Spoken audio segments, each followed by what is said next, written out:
Yeah, good to go. All right, excellent. Welcome to this episode of Frankly Inspired. Today's guest is Adam Hopkinson, guy I'm proud to have known for a long time and consider a good friend. Before we dig into Adam, I'm just going to let you know what we're going to be cooking today. Yeah, what are we having? Yeah, a couple of dishes. So we're going to be cooking beef short rib, and we're going to do that as a slow cook. And that's going to be served with a sticky lemongrass sauce, served up with green beans in garlic and soy, and a portion of rice. Pretty straightforward. It's a nice, easy thing to do, so it's easy for us to talk while we're cooking. Mine's in the oven. Beyond that, we're going to do a quick dessert as well because it's fig season. Keep it straightforward again for the purpose of conversation. Do figs with whipped mascarpone and honey and rosemary. So see how that goes anyway. So we need to prep a bit of food.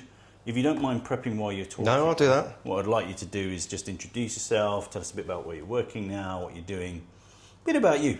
But in the meantime, what I need from you is 3 cloves of garlic. Yep. Just take them out and crush them. Doesn't matter if the skins are on. And if you wouldn't mind peeling that ginger as well, yep, that'll be fantastic. And then what I'll do is start to prep some of this with the stock that'll be ready for the beef. So if you want to crack on and talk a little bit about yourself, that'll be great. Okay. Well, as you rightly said, my name's Adam Hopkinson.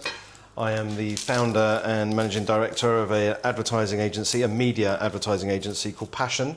It's P-A-S-H-N, and we set the business up, or I set the business up in January 2022. So we're in our 4th year of trading at the minute. We just broke profit last year, so we're on the ascent now. We've come out from being a startup into a keep going, and that's what I'm doing. So I'm running the agency, building it up, and then hopefully this will be my swan song and the last gig before I spend my time annoying Frank in more opportunities than just this one. Fantastic. And so media agencies, yeah, to people like me who've worked in tech my whole life, a little bit alien sometimes. Tell us a bit more about what that means. What do they do? So there are obviously lots of different ways of explaining this, and I'll explain it in language for my children. You know, when you have an experience consuming something that is interrupted by an advert, well, it's us that puts them there. So the theory behind that is that we are looking for audiences that we can predict, and audiences that we can understand, and audiences that we can measure. And then my job is to find out where they are and to put relevant messages in front of them, with the idea being that we reach more of the right people, we shift more of the product that's being advertised. That's how media agencies work. Amazing stuff. And we've talked about this a little bit before, and it's always fascinated me how that sort of whole process has worked end to end, of how you get something from a concept into actually an advertisement that you either see on the TV, and these days the internet. And the way that's all measured these days is super complex, right? So we'll come back to that a bit later, because I wouldn't mind just talking about the processes that you go through. But in terms of how you got to doing what you do, you're a managing director now, so you've got accountability for the entirety of a business. You've worked in sales, you've worked in operational roles. Tell me a bit more about your style, your leadership style, and perhaps if that's evolved at all from where it used to be. So I don't think that you can have a leadership style from the get-go that sits with you forever. I think I'm guilty of having a dictatorial leadership style at the beginning of the career when I had teams and started building them out. To now I have a very different style of working with my team, in that I've actually charged them in Pashn now with a KPI of making me redundant. And I don't mean that in the more dramatic sense of it, but taking me out of the day-to-day business. Now, that empowers the team, that gets them doing the things that they want to be doing, and it also allows me to work on the business more than being in the business, which is a tricky headspace change from being a startup, because you want to be in control of everything, you want to be running everything, but I just can't do it. So I think with that in mind, I would describe my leadership style as being very hands-on. I'm the guy that gets to do all of the worst things. I have to repair the damage, I have to repair mistakes, and I have to put things right, whilst the team do what they do. So, fantastic. And, what sort of challenges have you faced in your career then, becoming a leader? Because it's like you first take on management roles, leadership roles, a bit daunting, isn't it, at the beginning? Any sort of challenges that you had to overcome when you first got into leadership? Yeah, I think I'm pretty much unmanageable. So what I had to get into a leadership position quickly and effectively so that I could operate in the way that I need to operate. Yeah. And I keep funny hours and I do things at strange times, and my thought process isn't necessarily very clear whilst I'm going through it. So the output tends to be right, but I had to work through a lot of things in my head and the way my head works before I could take on proper leadership. Yeah. And I think we're there now. Yeah. I'm not talking about mental issues or anything, but Sure. I certainly do have some strange behavioural traits and some ways of thinking that Yeah. mean that I don't necessarily work very well as a participant within a team. Yeah.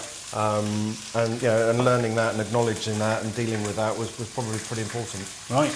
Interesting stuff. And look, we're always learning, right? I think for me, I find that I'm always having to adapt and change styles, particularly with the evolution of how people work generally, right? How things worked 20 years ago is very different to how things work today.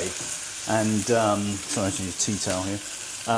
Very different to how things are working today in terms of management styles and so on. However, what I would say is the fundamentals of understanding what make people tick and how people have always been absolutely essential in making everything work. Well, that actually, it's interesting you say that, because that's always been something that I thought you've been exceptionally good at forever. Oh, thanks. It's true. Nice stuff. Nice stuff. So listen, just while we're doing, I'll just give people an update as to what we are doing here. So I've just browned off the ribs into there. You put together the garlic for me. Thank you very much. So You're welcome. That's going to be the best bit. Absolutely. Bit of paprika, bit of white pepper in there as well. If you can just pass the soy, the not sweet one, the other one. There you go. Thank you. And so we just put a little bit of that in there too. I need a little bit of white rice vinegar, so we're going to pop a splash of that in, and a little bit of mirin as well. And then if you just open that honey up for me, that jar of honey, and a spoon. Yeah, just behind you in here. Just get a couple of dollops of that into there. Dollops in there. Anywhere? Yeah, anywhere you like. Will be fantastic.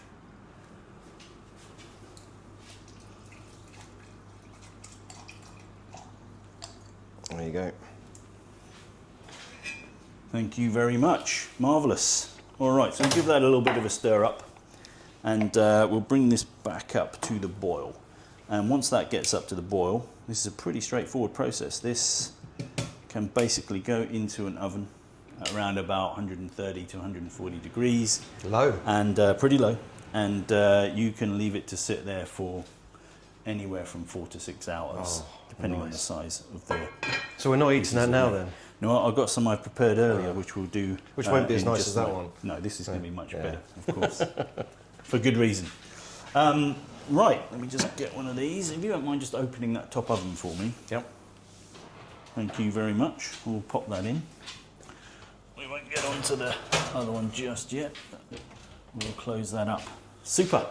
Thank you very much. All right, we'll start cooking the other parts in just a moment, but I wanted to ask you a few more questions then, which I guess are pertinent to my theme, which is about how people get inspired, or in some instances uninspired as well.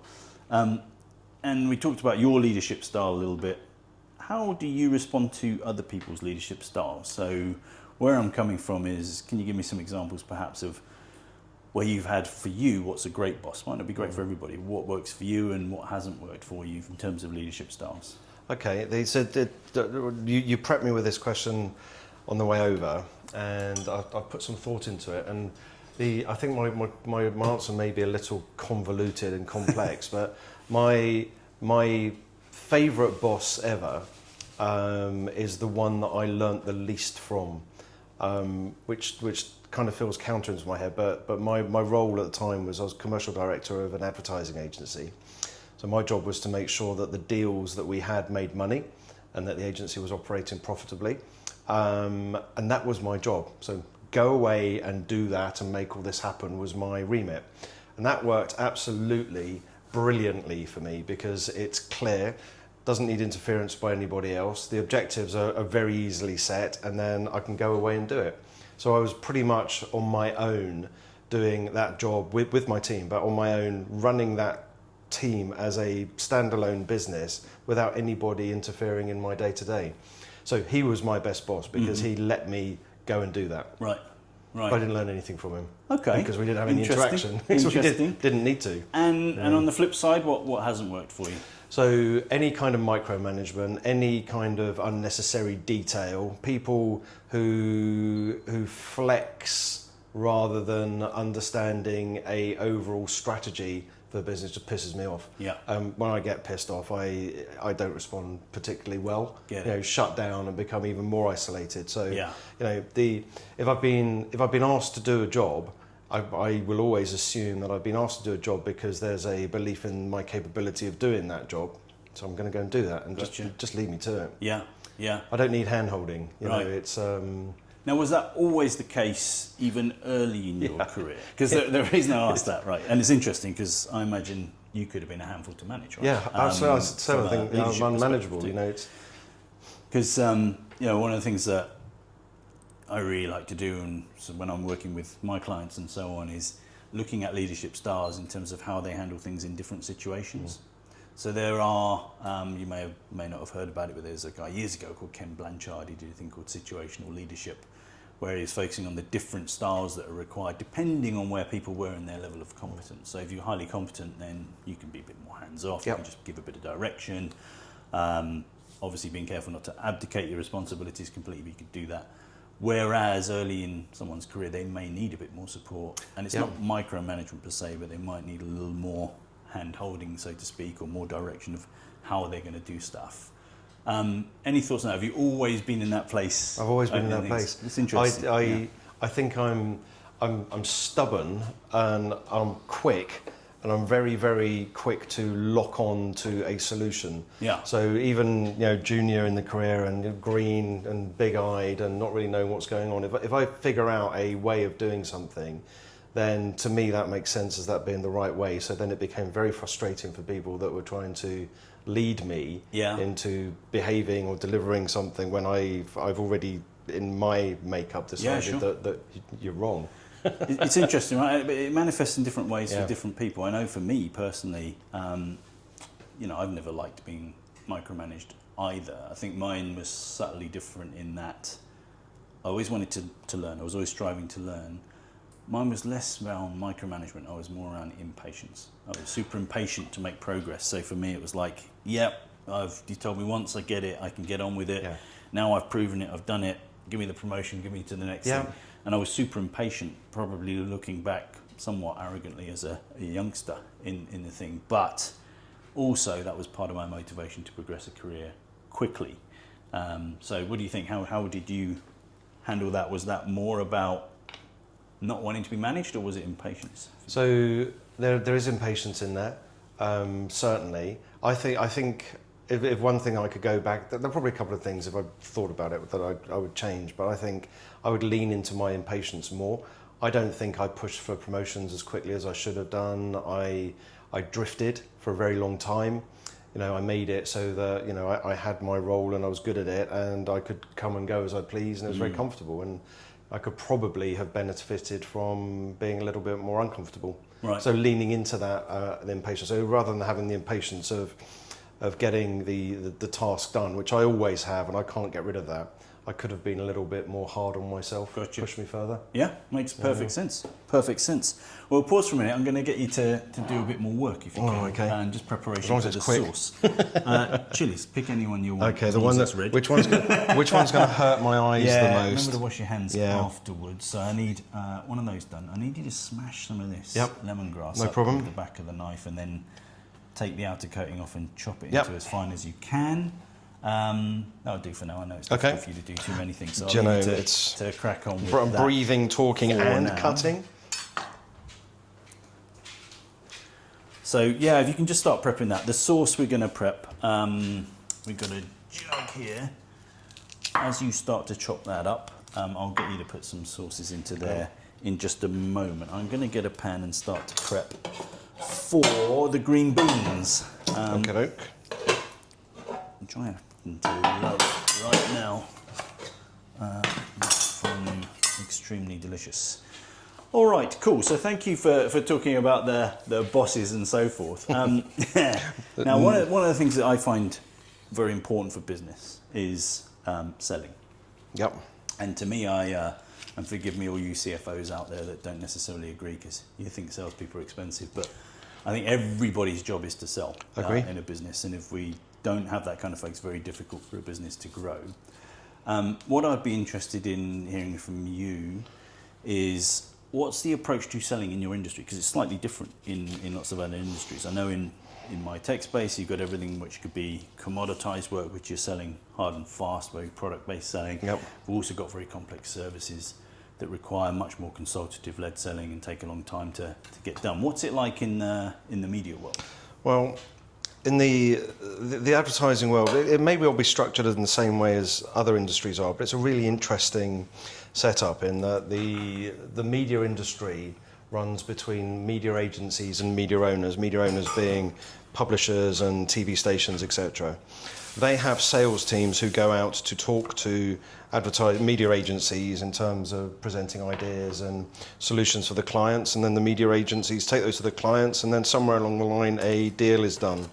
But you've got an industry that is built up with both sides where they have to trade with one another. Mm-hmm. So selling becomes a little bit different to cold calling. You know, obviously you need to generate relationships and you need to generate things, but basically there are two sides of the industry that exist to do this deal. Mm-hmm. I think it's really quite unusual. Yeah. But then you have to sell and you have to do things, and for the CFOs that you've just mentioned in there, every single person in this world is selling something because we want a yes, and you have to present reasons and you have to present logic as to how you get that, and that is what selling really is. It's putting the idea or turning it from an idea into a reality, and that's a yes. Yeah. Whatever it is you're after. So, that's what I believe. But then, did you say, or did I imagine this, how to sell to me? Well, that was what I was really going to ask you next. So it's slightly different, right? So there's doing the selling, and you and I are both known for doing a lot of that, right? In terms of we do a lot of the selling, but how about being sold to, right? Because it's interesting for me. I find that when I'm being sold to, it's a very different approach I'd expect someone to take with me than what I might be applying to someone else. If that makes sense. So where we were was, I was asking about the difference between being sold to and your approach to selling. Because I know for me, like I said, it's very different in terms of how I prefer to be sold to. Versus how I would sell something. So, yes, it is very different. So having spent nearly 30 years in advertising, which makes me feel very old in just saying it, the things have changed, of course, over time. But I would say now, I think advertising, once you get into it, the people who enter the industry tend to stay in it, and then as a result of that, you build up relationships over 30 years. Whereby you have a trading relationship, you have a buyer and a seller in a conversation, but you can take the dance away. So now, the people that I work with are now friends. I've actually always found it very difficult to distinguish between work and friendships. You spend so much time with people that things do change.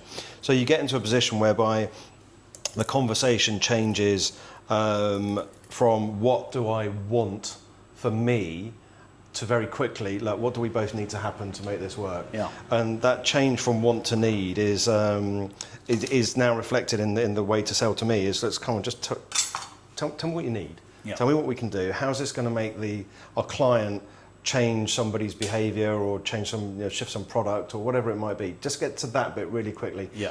Don't go through all the figures. Don't go through just get to the end. Yeah.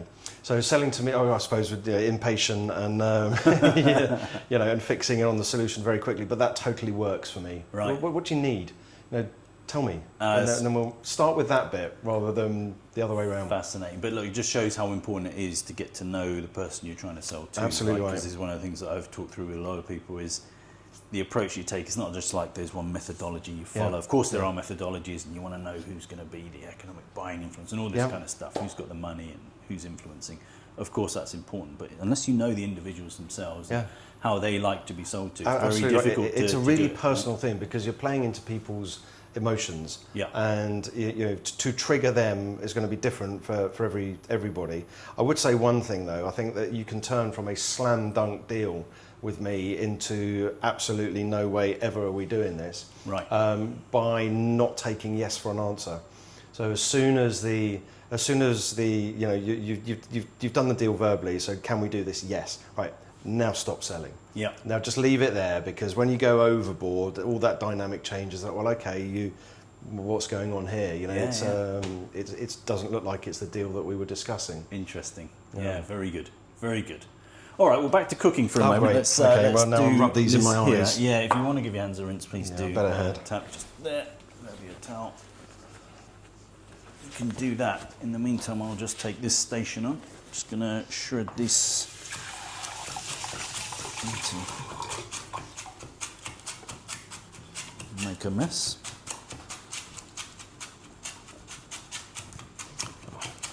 See, micromanagement. I know, terrible, isn't it? I'll back off. So just popping the lemongrass into here, and we've got some chilli. Thanks for this great slicing you've done there. Remind me to wash my hands after this too. Yeah, definitely do. But touch your eyes. Yeah, especially your eyes. Reminds me of a time that we were together when you told me your chili was extremely hot and I didn't believe you. For those of you listening on here, yeah, I didn't believe him. He'd bitten into a chili. It was pretty brutal. hot, and I thought it was one of Adam's jokes. So I took a massive chunk out of that. Found out it was pretty hot. Just going to add some sugar into here too. Yeah. So a good chunk of sugar going into there. And then we want a good glug of soy. Plenty of that. All right. I also use a bit of sweet soy. Looks good. Bit of the white vinegar. And a bit more of the mirin. All right. Let's just top it up a bit more. And you see there's quite a bit of sugar now. You want that to caramelise and look good. As always, I like to chuck a bit of honey in. Let's get another spoon, just to give it some consistency as that cooks through. So get that into there. All right, and the key to this sauce is actually you've got to cook it through, just to get some of those sugars.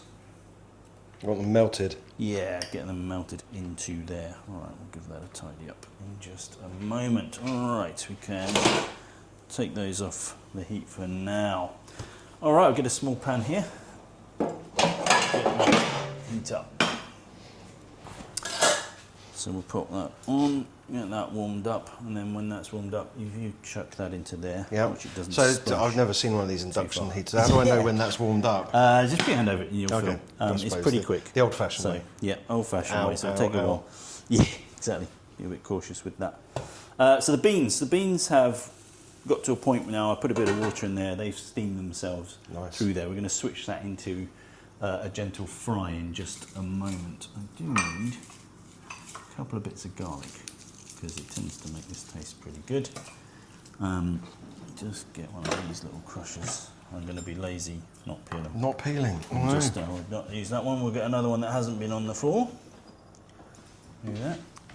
Top. Yeah.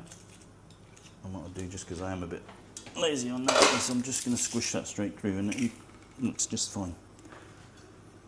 So put some of that into there. All right, we'll start clearing some of that mess up in just a moment. That is not quite there, nearly there. You can probably put it in. I will put a little bit of oil in with this while we're talking through that. So yeah, selling, very interesting game that everyone has to play, but I think sales is like still continuing to evolve. And actually you talked about cold calling. These days, there's a lot of things, people generally don't pick up the phone. So No. what do you make of that as it's going at the moment? You know, there used to be big teams of sales reps Yep. whose job it was literally to call people. And yeah, there's various metrics. They used to get push through on how many meetings they Yep. could achieve, usually some unqualified work coming through. Yep. What's your view on how that's evolving now? I think they're still important measurements. The language is changing for people coming into the industry now, and I've spoken with sales teams, and we've put metrics in place like that, and it's a good way to do it, to measure a team's overall performance. It might not be what you want to do at the end, but it'll give you an idea of how you're starting. But the language has changed. So when you ask people, have you spoken to Frank about what he's doing, and what was going on there? Yeah. When did you speak to him? I sent him an email yesterday. And okay, right. So you're not answering the question right. You haven't spoken to them. You've sent an email which are easily dismissive, easily deletable, easily unresponsive. It's not a good medium to start reaching outside to talk to them unless you know them really well already. Yep. And you're not going to get to know people really well already unless you've had conversations with them, you've been on the phone, you're chatting, you're doing all the peripheral stuff, or you're out, you're at lunch, you're at dinner, in the pub, whatever it might be. I find that people these days don't want to do that. Right. And I find it a bit of an anathema to me. My career was definitely built in the pub, and I still encourage my team to go out and do it. Yeah. And it works really well. Yeah. It works really well because you can get to the point that you've got a relationship with people that you can lean on, and both of you can get what you need rather than what you want. Mm-hmm. And then actually what it also does is it allows for conversations to be had that you can't really have in a boardroom or over a table, because you will feel more formal and you will be more defensive to your position. Right. If you're doing it in a pub, you can just get to the meat of the issue really, really quickly. Gotcha. So to answer the question about sales then, that's the way to do it, is to spend time, understand, get to the problem, and then learn how you can fit in properly. Very good. But you can't do that over email. Excellent. So there's the short rib. Hopefully that is going to be fall apart good, and It looks it. we will see how that plays out in just a moment. So what I will do is get a plate for you served up. If you haven't got one, there's a rice cooker, and every family should have one. Makes your life a lot easier if you're making any sort of plain rice. All right, let's get this loaded up. So do you think, just on that sales piece, sticking with that, do you think the tenacity of people that are chasing sales has changed at all over the years? It absolutely has.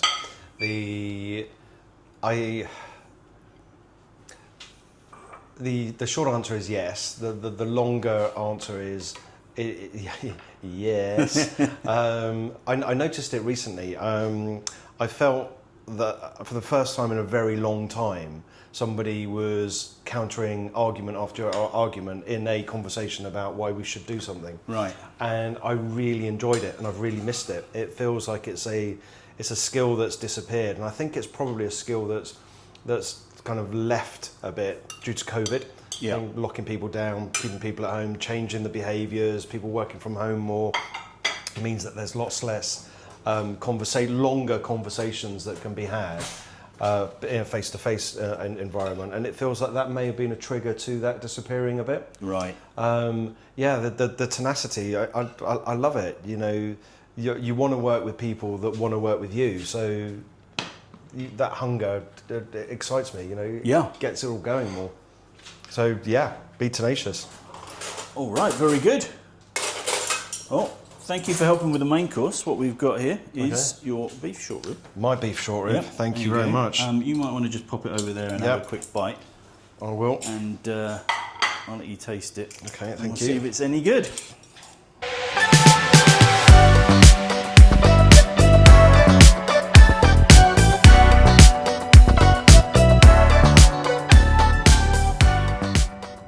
So what we're going to do is get these figs on the go. I love figs. And then, a bit of elbow grease from Adam to whisk up the mascarpone. Spoon. Yeah, you've got to find your way around this kitchen, Okay. you see. Not that one. All of this? Yeah, all of that.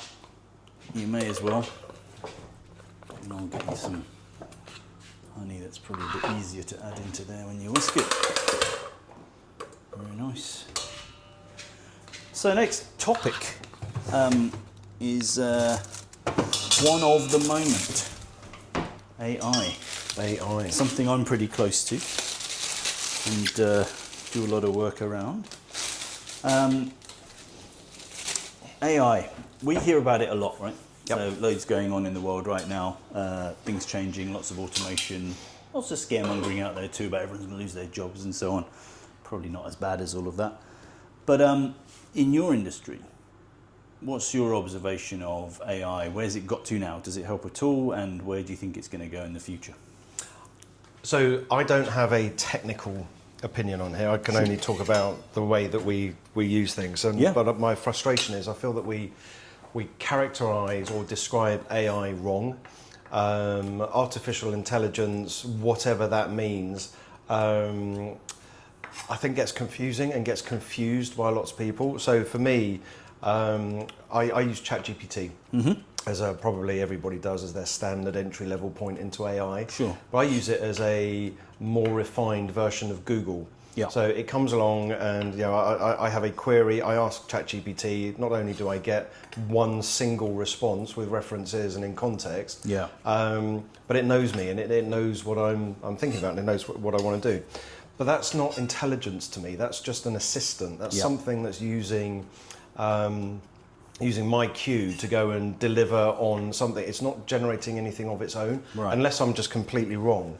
So to me, the intelligent bit in artificial intelligence, I don't quite understand it yet.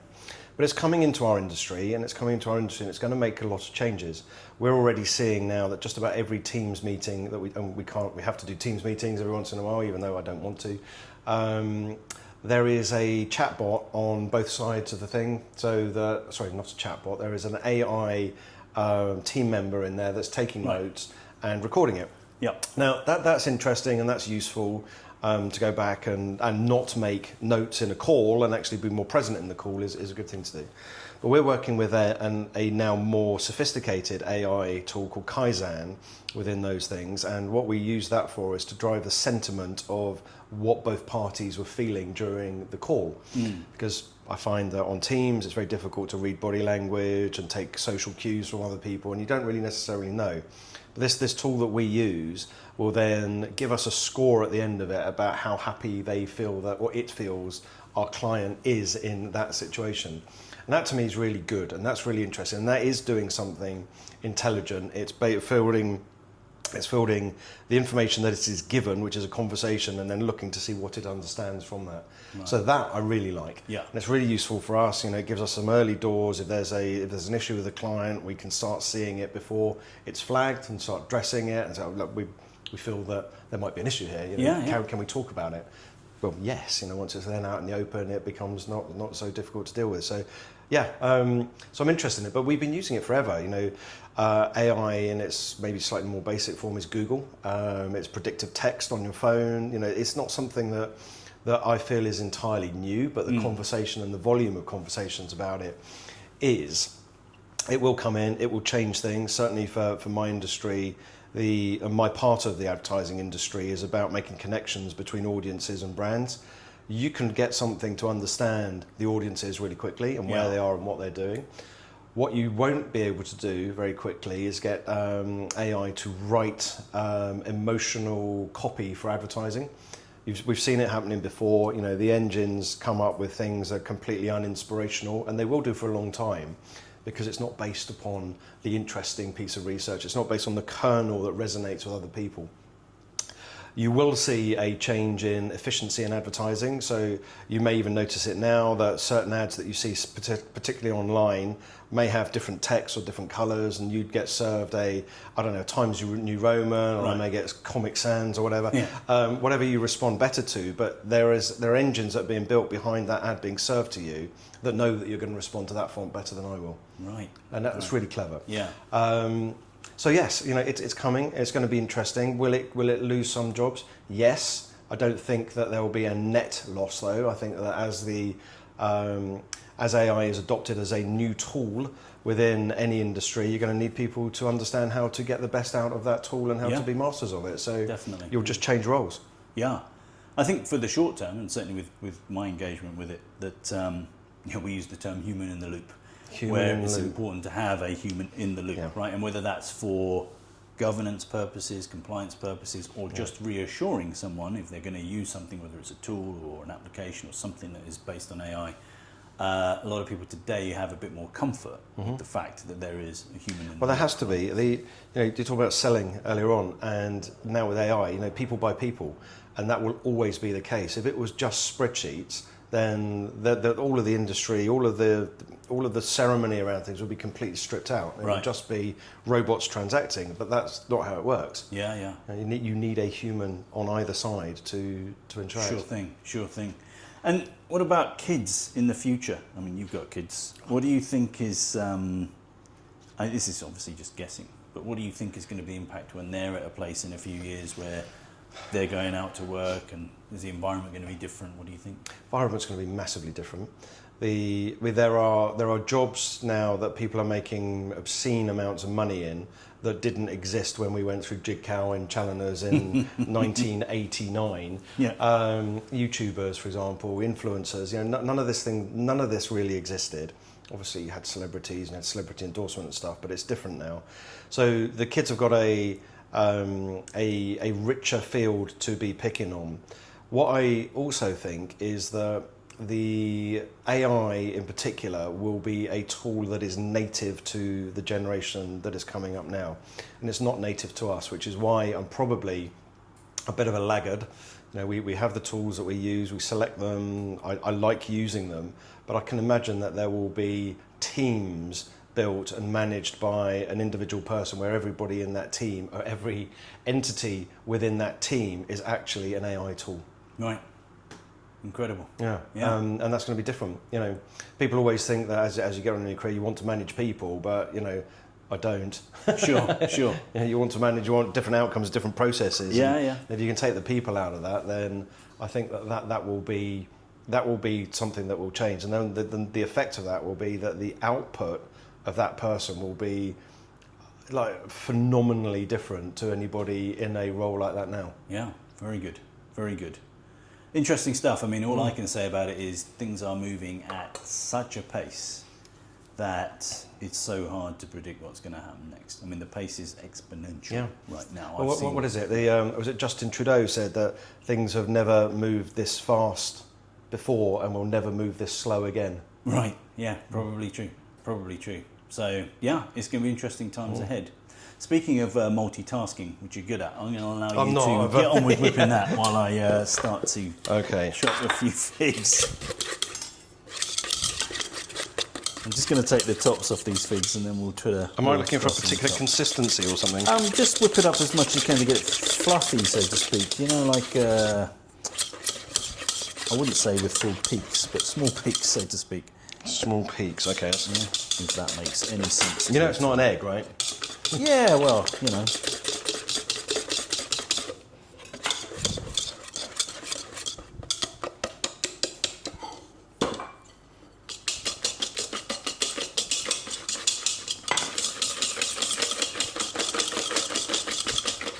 So it's interesting talking through I'm going to do this louder when you're talking.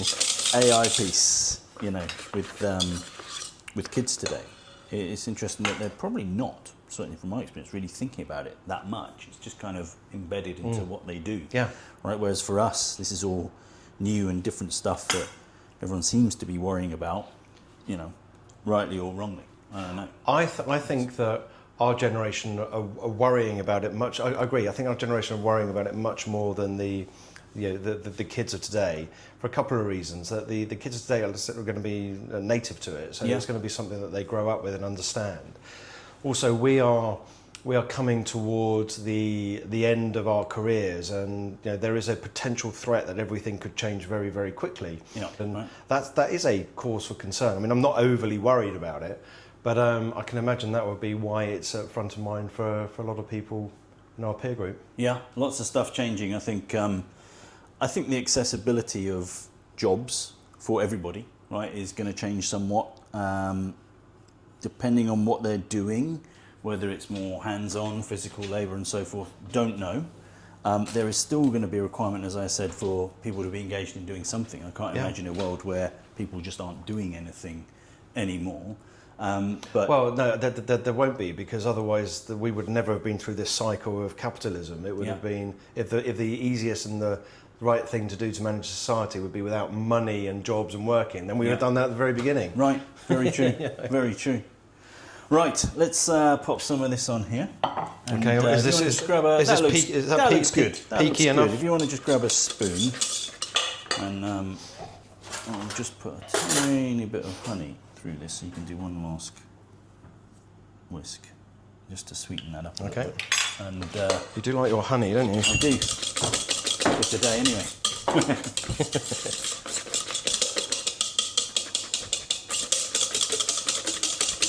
Very good. And then, use a spoon. Present it as you see fit, because I know that you like to cook yourself. I do. Experience the joys of your cooking, which is fantastic. So I'll let you present it as you see fit, and then I'll come and mess it up. Come and change it because it's wrong. When I said how you want to do it, I meant how I want it. Oh, they're lovely. You know that every figure's got a dissolved wasp in it. Dead wasp. Yeah. Yeah, I wasn't sure how true that is. I need to. No, it's understand it true. properly, but I think Then they crawl in and then. They crawl in and then they. That's about all I remember. Excellent. Yeah. Must be what the crunchy bits are. Could well be. Oh, figs are good. Yeah, those are really good ones actually. The season is beautiful right now. So, with the theme of inspiration, Yep. Any people or things that really inspire you, either right now or have done in the past when you were growing up? Yes. Absolutely yes. Of course there are. So growing up, my inspirations were very different to as they are. Actually, maybe not. You know, don't grow up listening to rock music, watching films. So film stars and rock stars, guitar heroes, etc. were very inspiring to me. Probably inspire behaviour that isn't right. You know, go down drinking, smoking, whatever kind of route. Which is not really the answer that you wanted. Is you wanted to think about work, I suppose. No, anything. So inspirational, characters for me, younger, were people like that. As you get into the workspace, there is a consistent theme on people that I find inspiring, and that's people who are effortlessly authentic.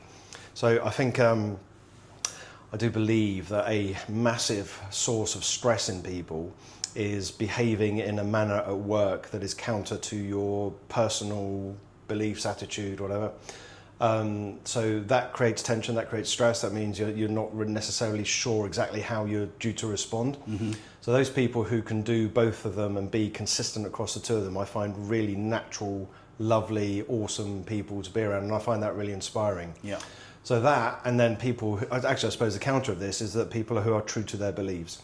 I find that really awesome. Actually, it's really attractive. It's inspiring. It brings out the best of me. Yeah. And I like being around that. Fantastic. Lovely to hear. Lovely to hear. And I think, just from personal experience, I think I've moved from having characters that I found inspiring, right, as a kid, whether it was watching a Bruce Lee movie, seeing Rocky, all the traditional things. I always found all of that inspiring, but it's transitioned from that into taking inspiration out of people that I'm working with, meeting, and like you said, that authenticity thing I find incredibly inspiring if you can see that in a person. I think that's a really nice way of putting it, because they were characters that were inspiring me as a kid. They are now traits in people that I find inspiring. So, right. Yeah. Fantastic. All right. So, Adam, what I want you to do as part of the thing, so what I get all the guests to do, is to check the accuracy with the courgette. You have one slice with this knife and that courgette to try and get the two halves to weigh the same on here. Okay. All right, so the overall weight of that courgette is 285. So you want 143 and 142. Okay. We're going to measure the difference afterwards and see how you get on. Okay. So whenever you're ready, go for it. Okay. I think I'm going to cheat. Are you going to go lengthways? I think. Can I? Does it have to be one? Just one cut. One cut. So one cut. yeah, let's do I feel that I've got a more likely chance of getting it down the middle because they're different sizes. So, right, let's do this. Well, they don't look too bad. I think that one's going to weigh a bit more.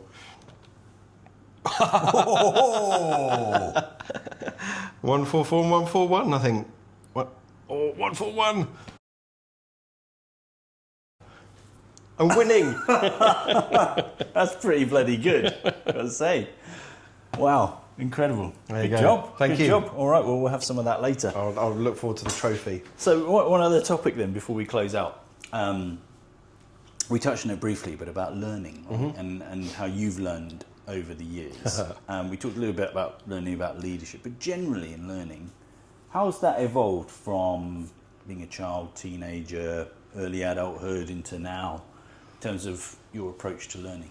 So this is a really interesting question because I can't bullshit you in any way here, given that you know so much about it. I do indeed. Yeah. The audience doesn't necessarily know as well. Frank and I went to school together, and there were probably a different podcast for stories in there. But at school, I wasn't particularly interested, and I certainly wasn't excited by learning. At university, I wasn't excited by it. I did it. I enjoyed I loved university, but that was more about sort of growing up and figuring out a path in the world than doing the coursework.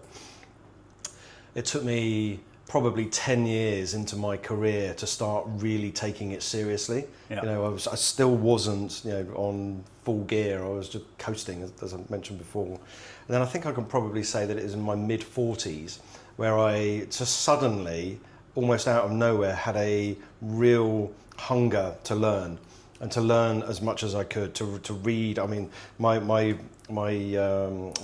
playlist is probably quite telling. It's strange. It's lots of astrophysics. It's lots of science stuff, lots of maths, which I've always enjoyed. But I'm learning Swedish at the minute. I'm super keen to pack my brain with stuff whilst I still can. And maybe that's what it is. Whilst I still can, that the things are finite, and I want to know that I can do as many things as I want to. So, that's great. So yeah, it's a big thing at the minute. Yeah. And now that feels like that's satisfied an itch. Actually, in Swedish, they call it lagom, which means just right. Wow. So, and I do feel that there's a degree of balance there. So. Fantastic. I mean, it resonates with me. I know my it learning does. story too, and I in the early years was fine at school and so forth. Later years, just wasn't a good student. Yeah. Didn't really enjoy studying. But it doesn't mean to say I wasn't always learning. I just wasn't learning those subjects. Like when I was a kid, I was busy learning martial arts and doing that diligently, incredibly diligently, every day training hard instead of focusing on my studies, perhaps, right? Amongst other things. But I was always learning, just not in certain environments. I think for me, what I've learned over the years is, I've got to be quite interested in it. Right? So I have to have an interest for me to really want to learn. If I'm trying to learn something I'm just not that interested in, I find it tough. That's a personal challenge for me.